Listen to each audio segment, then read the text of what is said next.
दोस्तों नमस्कार, स्वागत है आपका दीक्षा क्लासेस के YouTube चैनल पर।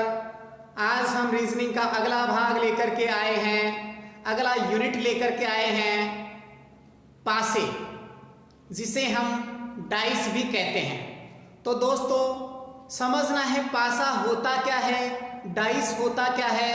तो दोस्तों आपको ध्यान रखना है कि घन या घनाभ को ही हम पासा कहते हैं। घन या घनाभ को ही पासा कहते हैं, अर्थात किसी घन या घनाभ पर 1 से लेकर 6 तक अंक दर्शा दिए जाएं तो वह आपका पासा कहलाता है। अब दोस्तों घन क्या होता है? जब वर्गाकार 6 सतहों से बंद आकृति, वर्गाकार 6 बंद सतहों से आकृति को घन कहा जाता है, जबकि 6 वर्गाकार की जगह आयताकार आकृतियों से बंद बक्से को या बंद आकृति को हम क्या कह सकते हैं? घनाभ कह सकते हैं। तो दोस्तों 6 आयताकार सतहों से बंद आकृति को क्या कहते हैं? घनाभ कहते हैं। और जब इन पर 1 से लेकर 6 तक अंक दर्शा दिए जाएं तो वह आपका पासा कहलाता है। तो दोस्तों इसे 2 तरीके से बनाया जा सकता है। पहली बात, आपको पासा किस प्रकार बनाना है ये देखना है दोस्तों। तो देखिए, पासा बनाने के लिए आपको एक पासा आपको बनाना है, जिसे हम घन या घनाभ कह सकते हैं। इस प्रकार से आपको एक स्क्वायर बनाना है। स्क्वायर बनाने के बाद में आपको बीचों बीच में फिर से एक स्क्वायर बनाना है। ठीक है दोस्तों। अब देखिए दोस्तों, आपस में जितने भी नोड्स हैं उनको आपस में कनेक्ट करना है। जितने भी नोड्स हैं उनको आपस में कनेक्ट करना है। ये आपका एक पासा बन चुका है, जिसमें फलकों की संख्या 6 है, जिसमें 6 फलक दिखाई दे रहे हैं। अब दोस्तों ये पूरी आकृति 3D में है, 3 डायमेंशंस, अर्थात x एक्सिस, y एक्सिस और z एक्सिस ये दर्शाया गया है। तो दोस्तों आपको ध्यान रखना है, अगर इसी डाइस को, इस घन को पासे का रूप दिया जाए तो किस प्रकार देंगे? दोस्तों आपको ध्यान रखना है, आपको y की आकृति बनानी होती है। ये y की आकृति आपने बनाई, इसके बाद में आपको यहां से 2 लाइनें सीधी सीधी खींचनी है। उसके बाद में आपको इन दोनों को इस प्रकार से अटैच करना है और यहां से भी आपको इस प्रकार से अटैच करना है। तो दोस्तों ये आपका डाइस रहेगा, ये आप लोगों का डाइस रहेगा। अब हम चर्चा करते हैं कि इस डाइस से संबंधित सवाल किस प्रकार पूछे जा सकते हैं। इस डाइस से संबंधित सवाल आपसे किस प्रकार पूछे जा सकते हैं। तो दोस्तों ध्यान रखना है आप लोगों को, अगर आपको सिंगल डाइस दिया गया है, अर्थात आपके क्वेश्चन पेपर में एक डाइस दिया गया है या एक पासा दिया गया है, तो इस प्रकार के सवालों को हल करने के लिए हमें बहुत ही इजी मेथड है वो यूज करना है। तो दोस्तों अगर आपके एग्जाम में सिंगल डाइस दिया गया हो, सिंगल पासा दिया गया हो, तो उस पासे को हम अपनी भाषा में मानक डाइस या मानक पासा कहते हैं। क्या कहते हैं? मानक पासा कहते हैं। मानक अर्थात इसको इंग्लिश में हम स्टैंडर्ड डाइस कहा जाता है। क्या कहा जाता है दोस्तों? स्टैंडर्ड डाइस कहा जाता है। तो दोस्तों स्टैंडर्ड डाइस की एक मुख्य पहचान क्या रहती है वो आपको ध्यान रखनी पड़ेगी। देखिए दोस्तों, अगर आपको एग्जाम में अकेला डाइस दे दिया जाए तो आपको समझना है यह एक मानक पासा है या स्टैंडर्ड डाइस है। इससे संबंधित सवाल आपको किस प्रकार हल करने हैं, अर्थात इसकी मुख्य पहचान मैं बता रहा था अभी क्या रहती है दोस्तों। बड़े ध्यान से आपको देखना है कि इसकी मुख्य पहचान क्या रहती है। तो दोस्तों मानक डाइस की मुख्य पहचान ये रहती है कि इसके आमने सामने वाले दो फलकों का योग, दो सतहों का योग हमेशा और हमेशा साथ रहेगा, तब ही वह मानक डाइस कहलाएगा, तब ही वह मानक डाइस कहलाएगा, अर्थात स्टैंडर्ड डाइस कहलाएगा। तो दोस्तों किस प्रकार, जैसे एक कमरा है और कमरे को आप डाइस कह सकते हैं, क्योंकि कमरे में आपके सामने 4 दीवारें, एक छत और एक फर्श, ये 6 सतह होती है, 6 फलक होते हैं। तो दोस्तों आपको ध्यान रखना है, आपसे पूछा जा सकता है, आप जिस कमरे में बैठे हैं, आप जिस कमरे में बैठे हैं उसके सामने वाली, आपके सामने वाली दीवार पर, आपका फेस जिस तरफ है उस दीवार पर मान लीजिए 5 लिखा हुआ है, तो बताइए आपके पीछे वाली दीवार पर कितना लिखा हुआ होगा। तो दोस्तों इस प्रकार के क्वेश्चंस को हल करने के लिए आपको केवल और केवल कुछ नहीं करना है, बहुत ही सिंपल तरीका यूज करना है। वह रहेगा कि आपको 7 में से 5 घटाना है, तो आपके पीछे की दीवार का मान आ जाएगा, अर्थात आपके पीछे वाली दीवार पे 2 अंकित होगा। कितना अंकित होगा? 2 अंकित होगा। ठीक है दोस्तों, तो देखिए चलते हैं हम सवालों की ओर, किस प्रकार से आपको हल करना है। जो भी आपके सिंगल डाइस से संबंधित सवाल है वे सवाल हम करते हैं।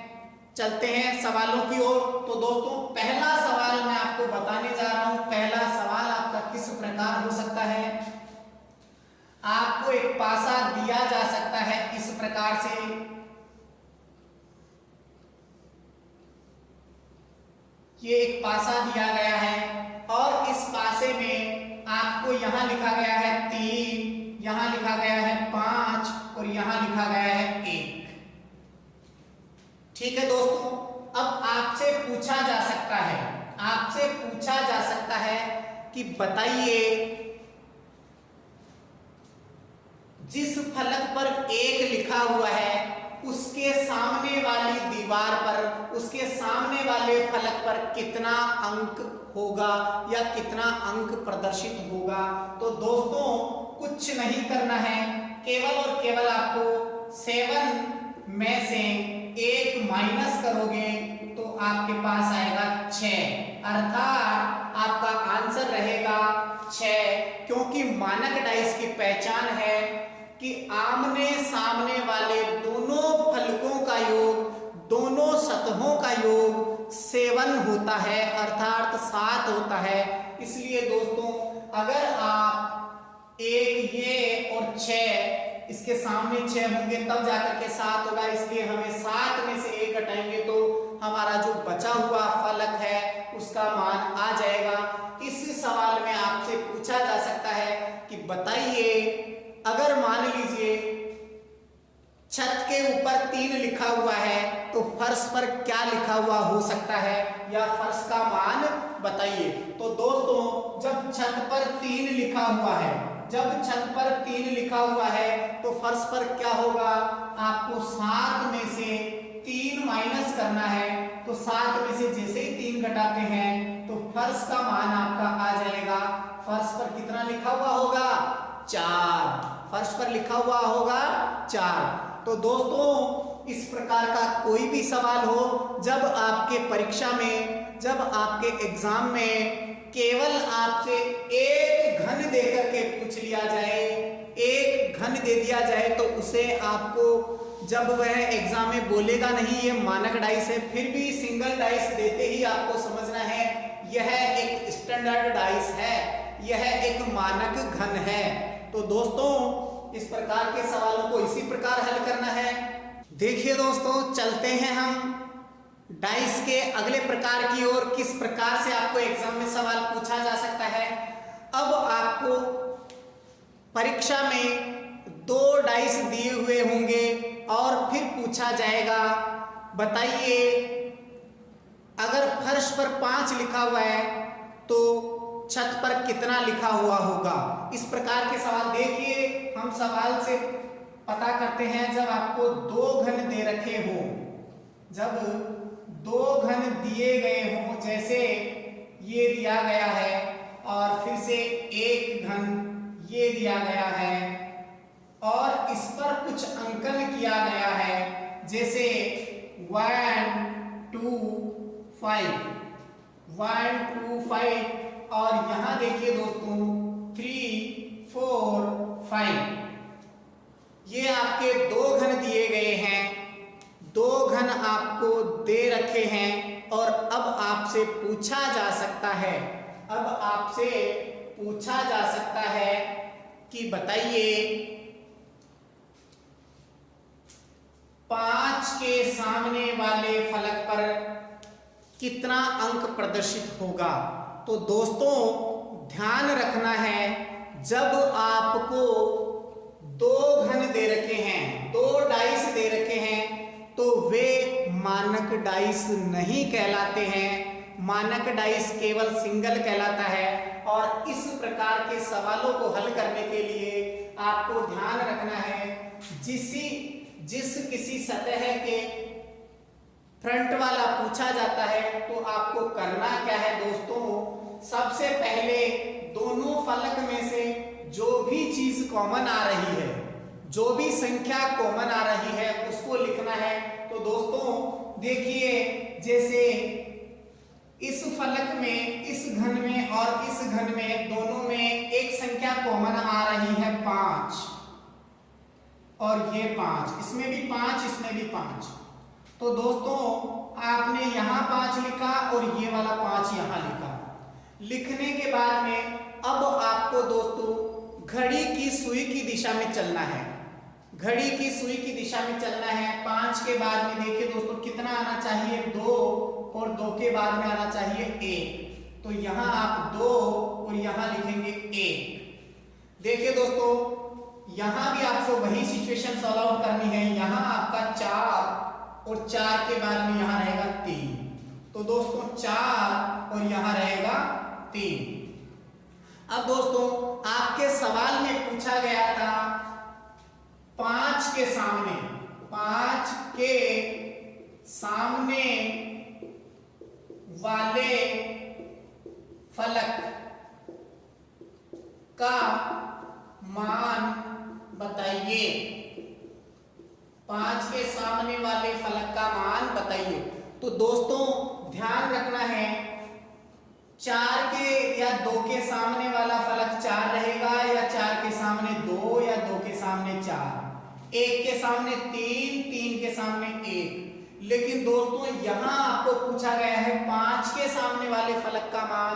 तो दोस्तों ध्यान रखना है, 5 के सामने 5 तो हो नहीं सकता, क्योंकि यह एक कॉमन चीज आ रही है, दोनों ही कॉमन है। तो दोस्तों आपको ध्यान रखना है, दोनों घन के अंदर एक संख्या नहीं दी गई जो इस 5 के विपरीत में होगी, सामने होगी। अर्थात दोस्तों घन के अंदर संख्याएं 1 से 6 तक अंकित होती है। तो दोस्तों 5 के सामने वाली संख्या 6 रहेगी, 5 के सामने वाली संख्या 6 रहेगी। अब आपसे इसी सवाल में पूछा जा सकता है, इसी सवाल में और भी पूछा जा सकता है, बताइए दोस्तों कि 1 के सामने वाले फलक पर क्या अंकित होगा। 1 के सामने वाले फलक पर क्या अंकित होगा। तो दोस्तों प्रोसीजर आपने किया था, अभी क्लॉकवाइज चलना है घड़ी की सुई की दिशा में दोनों डाइस को लेकर के, और उसके बाद में आपको देखना है, आपको 1 के सामने वाले फलक का मान पूछा गया है तो आप बिल्कुल बेझिझक कह सकते हैं कि 1 के सामने वाले फलक पर 3 अंकित होगा। कितना? 3 अंकित होगा। ठीक है दोस्तों, चलते हैं अगले सवालों की ओर।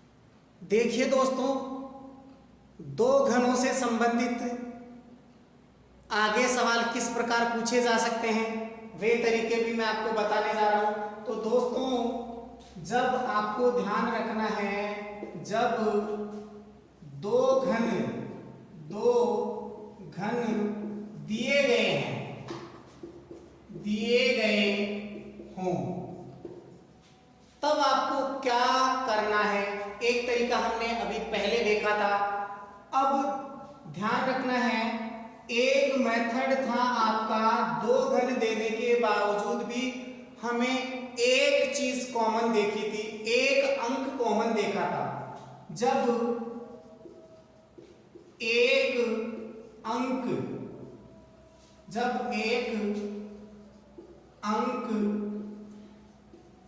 समान हो और दूसरा जो तरीका रहेगा दोस्तों, वे रहेगा जब दो अंक समान हो, दो अंक अर्थात फलक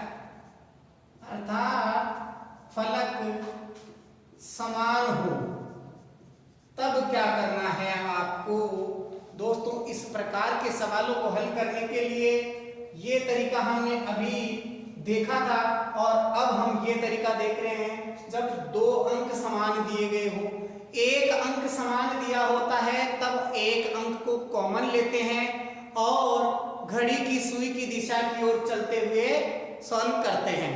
जबकि दो अंक समान दिए हो, जैसे हम सवाल देखेंगे किस प्रकार हो सकते हैं। जब दो अंक दिए हुए हो कॉमन, तो देखिए दोस्तों, ये आपके दो घन रहेंगे, ये आपके दो घन रहेंगे और इसमें दो अंक कॉमन देगा, जैसे 2 3 4, 1 2 3 ये दिया गया है। तो दोस्तों, अब इस प्रकार के सवालों में आपसे पूछा जा सकता है, बताइए कि एक के सामने वाले फलक का मान क्या होगा। एक के सामने वाले फलक का मान क्या होगा, अर्थात पूछा क्या गया है, एक के सामने वाले फलक का मान बताओ। तो दोस्तों, यहां आपको दो अंक जो भी कॉमन आ रहे हैं उनको आपस में कट कर देना है। जैसे इस डाइस में और इस डाइस में 2 और 3 मौजूद है, 2 और 3 मौजूद है, तो यहाँ 2 से 3 कट हो गया। जो बच गया वह एक दूसरे का विलोम होता है, अर्थात एक दूसरे के आमने सामने। तो आपके सवाल में पूछा गया है एक के सामने वाले फलक का मान बताओ। तो दोस्तों, आप कह सकते हैं एक के सामने कितना होगा, 4। एक के सामने 4 होगा। ठीक है दोस्तों, तो आपको ये चीजें ध्यान रखनी है। जब दो घन दिए गए हों तब दो प्रकार के तरीके अप्लाई करने हैं।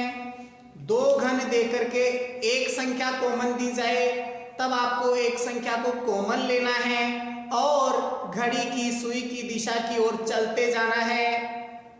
दूसरा तरीका, जब दो घन देकर के दो अंक समान दे दिए जाएं, तो दोनों अंकों को कॉमन लेना है और कॉमन लेने के बाद में दोनों को काट देना है और शेष बचे हुए जो फलक हैं वो एक दूसरे के विपरीत होते हैं। तो ठीक है दोस्तों, आज के लिए इतना ही। आपने अभी तक भी हमारे चैनल को अब सब्सक्राइब नहीं किया है तो दोस्तों जल्दी से सब्सक्राइब करें और पास वाले बेल आइकन को भी दबाएं, जिससे आपको प्रत्येक नोटिफिकेशन मिल सके। ठीक है दोस्तों, बाय बाय।